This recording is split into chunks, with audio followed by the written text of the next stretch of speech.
अस्सलाम वालेकुम। उम्मीद करता हूँ आप सब लोग खैरियत से होंगे। प्याज की काफ़ी सारी पनीरी मैंने शिफ्ट कर दिया, तो सोचा है आज आप लोगों के साथ कुछ अपने गार्डन का ओवरव्यू शेयर कर दूं, और दूसरा आप लोगों को कुछ थोड़ी सी इन्फॉर्मेशन जो पहले भी तकरीबन ऑलमोस्ट हर वीडियो में मैं देता रहा हूँ, वो भी आप लोगों के साथ शेयर करूँ। तो आज की वीडियो जो है वो लाजमी एंड तक देखिएगा, काफ़ी इंटरेस्टिंग है ये। जो मेरी वेजिटेबल्स हैं अपने हाथ की लगाई हुई, इनकी ग्रोथ और इनकी केयर के बारे में थोड़ी बहुत डिटेल आप लोगों के साथ मैं शेयर करूँगा। कोशिश करूँगा वीडियो की लेंथ लंबी ना हो, तो आप इसको इंजॉय करेंगे। तो सबसे पहले बात कर लेते हैं किचन गार्डनिंग पे। किचन गार्डनिंग जिन लोगों के पास स्पेस है घर में, छत पे या लान में, कहीं पे भी, तो वो अपनी ज़मीन का छोटा सा हिस्सा तैयार कर लें अपने घर में, जो डेली इस्तेमाल होने वाली चीज़ें हैं, जैसे कि प्याज है, उसके बाद लहसुन है, टमाटर हैं, मिर्चें हैं, धनिया है, पुदीना है, पालक, मेथी। ये सर्दियों की मैं बता रहा हूँ। मिर्चें तो खैर अभी आगे लगती हैं। मिर्चें और टमाटर गर्मी के मौसम में, क्योंकि हमारे यहाँ पे सर्दी में नहीं होती। जब कोहरा पड़ता है तो वो प्लांट्स डेड हो जाते हैं। तो ये चीज़ें आप अपने घरों में लाजमी लगाएं। एक तो ये है कि आपको ताज़ी हार्वेस्ट मिलेगी, बगैर केमिकल के, बगैर किसी स्प्रे के। सर्दियों के मौसम में जो पेस्ट अटैक है वो बहुत कम होता है, तो आपको किसी किसी किस्म के केमिकल स्प्रे की ज़रूरत नहीं पड़ती। बाकी खाद की बात करें तो जो सर्दियों की सब्जियां हैं उनमें जो खाद इस्तेमाल होती है वो डिफरेंट है। अगर तो आपने अच्छी कंपोस्ट और वेल रिच कंपोस्ट यूज़ की हुई है तो कोई इशू नहीं है, किसी खाद की ज़रूरत नहीं है आपको आप केमिकल डालें।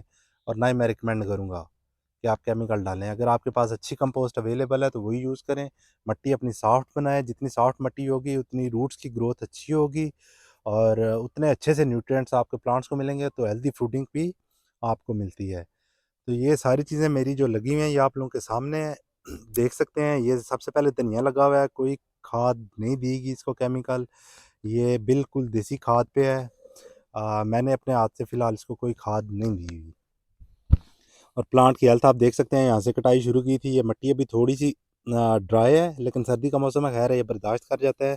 लेकिन इसको पानी ज़रूर देना चाहिए, क्योंकि अभी ये कोहरे के दिन है, तो आपके प्लांट्स डिस्टर्ब हो सकते हैं और ये ख़राब भी हो सकता है। कल असल में मैंने पानी दिया है तो ये मेरी रीच से थोड़ा सा बाहर हो गया था, मैं इसको पानी नहीं दे सका। लेकिन इसको पानी लाजमी दें, आपकी सॉइल मॉइस्ट होनी चाहिए, तो आपके प्लांट्स पे कोहरे का इफेक्ट नहीं होता। पालक, धनिया, मेथी, आलू और जो प्याज की पनीरी हम लोग कभी शिफ्ट कर रहे हैं, उसके लिए पानी ज़रूरी है, क्योंकि जब रात को कोहरा पड़ता है और आपके मिट्टी में पानी की कमी हो तो कोहरा डायरेक्ट आपके प्लांट्स के पत्तों पे असर करता है और पत्ते जलना शुरू हो जाते हैं, क्योंकि वो पत्तों के अंदर जो मॉइस्चर होता है कोहरे की वजह से उनमें बर्फ़ जम जाती है, तो वो अपनी खुराक अच्छे से नहीं बना सकते, तो आपके प्लांट्स जल्दी डेड होना शुरू हो जाते हैं। प्याज तो खैर आर्टी फसल है, इस पे इतना असर नहीं होता। लेकिन बेहतर है कि जब आप पनीरी शिफ्ट करें तो वैसे भी उसको पानी की ज़रूरत होती है, तो पहला पानी अच्छे से दें, तो आपके प्लांट्स अच्छे से चलते हैं। और बात मैं खाद की कर रहा था, तो खाद जो अगर आपके पास देसी अवेलेबल है, अच्छे से है, तो अपने पॉट्स, अपनी ज़मीन, अपनी कोई भी चीज़ है, आपके लान है, उसको तैयार करें, उसमें सर्दियों की सब्जियां खुद उगाएं। कम अज़ कम ऐसी जो आपके डेली इस्तेमाल में आती हैं। आप हरा प्याज लगा सकते हैं, साबुत प्याज काट के लगा दें, साबुत लगा दें, पूरा लगा दें, आप उसको फ्रेश पत्ते यूज़ कर सकते हैं। धनिया इजीली ग्रो हो जाता है, उसके बाद पालक इजीली ग्रो होती है, मेथी इजीली ग्रो होती है।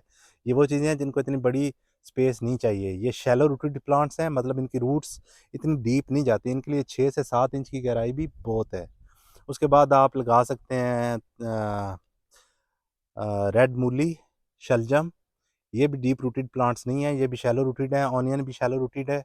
आप इनको मतलब इनको गहराई नहीं चाहिए, इनको चौड़ाई चाहिए। अगर आपके पास अच्छी स्पेस है तो थोड़ा थोड़ा गैप दे के, जैसे ऑनियन की पनीरी है तकरीबन 3 से 4 इंच, 5 इंच प्लांट में गैप दे के आप लगा सकते हैं। आपके पास जितनी भी स्पेस है, पॉट्स हैं। इवन मैंने कई लोगों को देखा है कि वो ये जो पेट बॉटल्स होती हैं वो काट के, और एक बॉटल में एक प्याज भी उन्होंने उगाया हुआ होता है। मतलब आपके पास 20, 50, 100 बोतलें हैं, उनको काट के यार उसमें मिट्टी डालें और उसमें आप प्याज लगा दें, उसमें अच्छी मिट्टी डालें, तो आपको प्याज की अच्छी हार्वेस्ट मिल सकती है। और लहसुन भी इसी तरह है, ये भी आप 4 से 5 इंच के गैप में लगा सकते हैं। ये लहसुन और प्याज तकरीबन ऑलमोस्ट 6 मंथ की फसल है, ये 6 महीने बाद तैयार होती हैं। तो अगर तो आपके पास स्पेस ज़्यादा है तो इन पे मेहनत करें, स्पेस थोड़ी है तो फिर मैं रिकमेंड नहीं करूँगा, क्योंकि फिर उतनी हार्वेस्ट नहीं मिलती जितना ये टाइम कंज्यूमिंग है। और ये केयर भी बहुत मांगते हैं, लहसुन और प्याज स्पेशली। उसके बाद यहाँ पे ये मैंने गोभी लगाई हुई थी, इसकी भी हेल्थ आप देख सकते हैं। ये भी देसी खाद पे है, अभी तक कोई खाद नहीं दी हुई मैंने इसको। मट्टी में जो ऐड की थी पहले वो गोबर खाद थी, तो उसके बाद मैंने इसको कोई केमिकल खाद नहीं दी हुई। तो ये अपनी ग्रोथ अच्छे से शुरू कर गई है और अब ये फ्लावरिंग पे भी आ रही है, मतलब इसके अंदर अपना फूल बनना शुरू हो गया, ये आप देख सकते हैं। अ, ये अंदर अब इसके मैं पत्ते खोल नहीं रहा। ये ऐसी वैरायटी है कि ये अपने पत्ते फोल्ड रखती है और आपका जो अ, गोभी का फूल हासिल होता है वो बिल्कुल वाइट हासिल होता है। और कुछ वैरायटीज़ ऐसी होती हैं कि वो ऊपर से ये पत्ते इसके खुल जाते हैं, फूल बिल्कुल सामने आ जाता है, ये किसी स्टेज पे इसका भी सामने आएगा।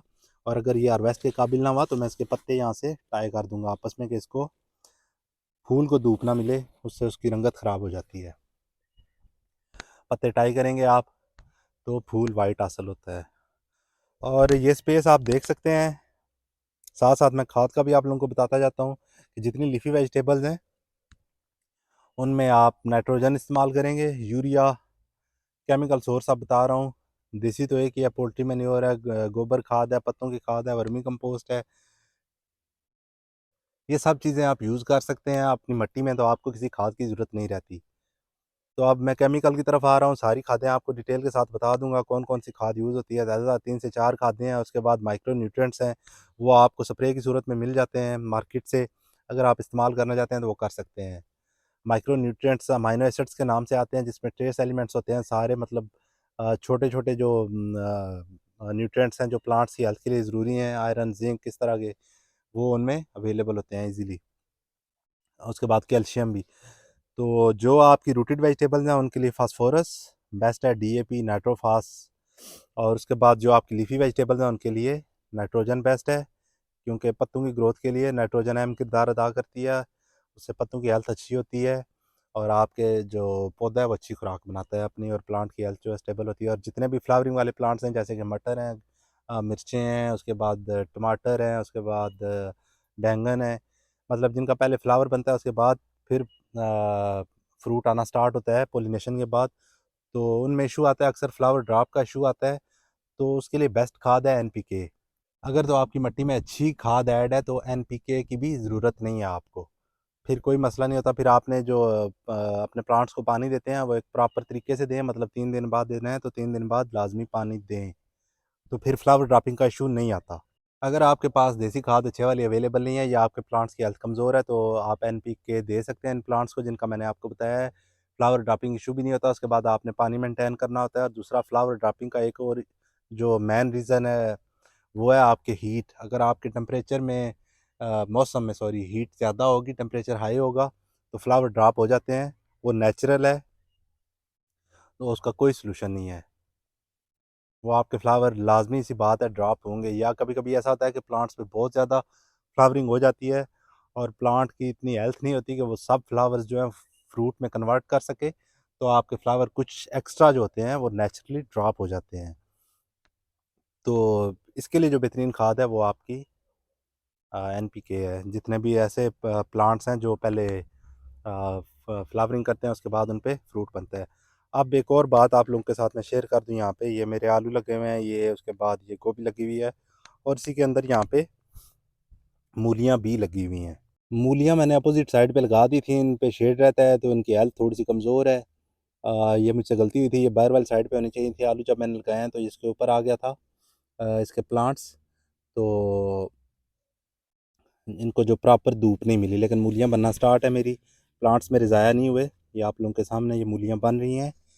मैं थोड़ा सा पास से भी दिखा देता हूँ आपको। और ये सारी स्पेस जो है ऑलमोस्ट तकरीबन 90 फीट, ऑलमोस्ट एग्जैक्ट मुझे नहीं पता, तकरीबन इतनी होगी। आप देख सकते हैं ये मूलियाँ, आलू और गोभी लगी हुई है इतनी सी स्पेस में। और ये जो इसकी चौड़ाई है ये ऑलमोस्ट, ये भी आप लोगों के सामने है, तकरीबन 3 फीट चौड़ाई है। 3 फीट चौड़ाई में इतनी सारी चीज़ें इजीली लग सकती हैं।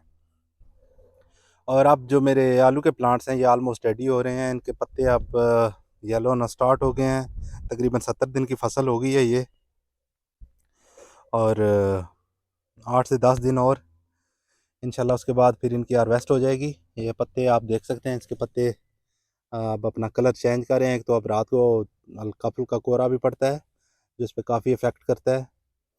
तो लेकिन आप तकरीबन कुछ फसलें ऐसी हैं आलू की वैराइटीज़, सॉरी, जो तकरीबन 80 दिन में तैयार हो जाती हैं, कुछ 90 दिन में, कुछ 100 और मैक्सिमम 120 दिन लेती हैं। तो आपके जो आलू हैं वो रेडी हो जाते हैं, नीचे आलू बने हुए होते हैं। आप प्लांट की हेल्थ देख के उनको हार्वेस्ट कर सकते हैं। और अब इस पे हल्का हल्का एफिड्स का अटैक भी है कुछ। यहाँ पे ये मुझे पेस्ट भी नज़र आ रहे हैं। ये कीड़ा आप देख सकते हैं, ये अब पत्ते खा रहा है। और यहाँ पे ये एफिड्स भी हैं इसमें। लेकिन अब इसकी एंड स्टेज है तो ये ख़त्म हो जाएंगे। और एफिड्स के लिए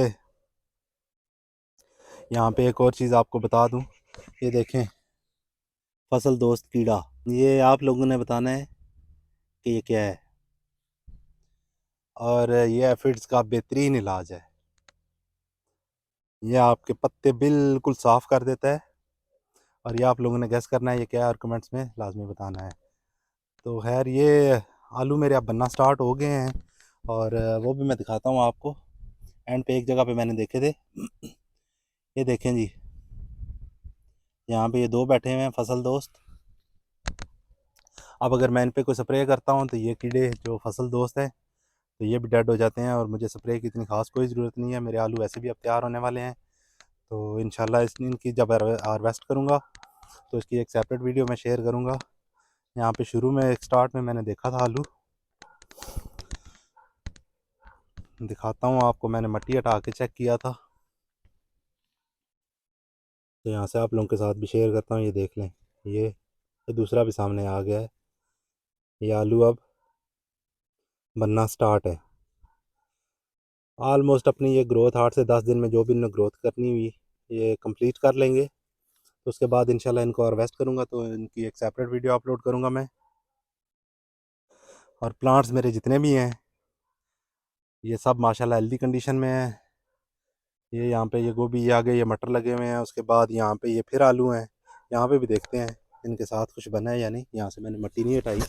ये आलू का प्लांट कुछ ज़्यादा ही डैमेज हो रहा है, शायद इस पे कोहरे का असर ज़्यादा है। ये असल में बिल्कुल बाहर वाली साइड पे है और ये अपना रंग चेंज कर रहा है। ये मैं अगर धूप वाली साइड पे करता हूँ तो इसके पत्ते आपको येलो होना नज़र आएंगे और ये अपने किनारों से जल भी रहा है। तो यहाँ पे देखते हैं इसके साथ क्या है। आ, ये लें, ये पहले मेरे हाथ में आ गया है, इसको वापस मिट्टी में रख देते हैं। तो इंशाल्लाह इसके भी नीचे आलू बने होंगे। आलू का प्लांट ऐसा है तकरीबन आपको 3 से 4 आलू अच्छे साइज़ के मिलेंगे, उसके बाद 3 से 4 मीडियम साइज़ के, और फिर 3 से 4 आपको जैसे ये मेरे हाथ में आया था इतने ही साइज़ के मिलते हैं। आलू मैंने तकरीबन गैप में लगाए हुए हैं, वो सामने भी आलू लगे हुए हैं मेरे वो कॉर्नर पे। और इनमें काफ़ी गैप है। ये तो जो आलू मैंने लगाए थे तकरीबन, जैसे मैंने पहले बताया, तकरीबन 70 दिन हो गए हैं इनको। वो जो आलू हैं वो तकरीबन आलमोस्ट 45 से 50 दिन के हैं। उसके बाद यहाँ पे ये जो बाहर वाली लाइन है, ये सामने ये वाली, यहाँ पे मैंने वाइट आलू लगाए हुए हैं। ये 3-4 दिन हुए हैं मैंने लगाए हैं और ये दोनों साइड्स पे लगाए हुए हैं। इस साइड पे भी ये बाहर वाली जो लाइन है ये वाली, वो एंड तक आलू हैं वाइट वाले। और वाइट वाले आलू काट के लगाए जाते हैं। और ये जो लाइन है ये सामने एंड तक, इस साइड पे भी और वापस इस साइड पे भी, ये एंड तक। इस पे रेड आलू मैंने दोबारा लगाए थे, काफ़ी डीप लगे हुए हैं वो, अभी तक तो बाहर नहीं आए। उम्मीद है इंशाल्लाह जल्दी ये शूटिंग दोनों स्टार्ट कर देंगे। तो जब तक मैं ये हार्वेस्ट करता हूँ उसके 8 से 10 दिन बाद वो मेरे जो कोने पे लगे हुए हैं वो वाले वो रेडी हो जाएंगे।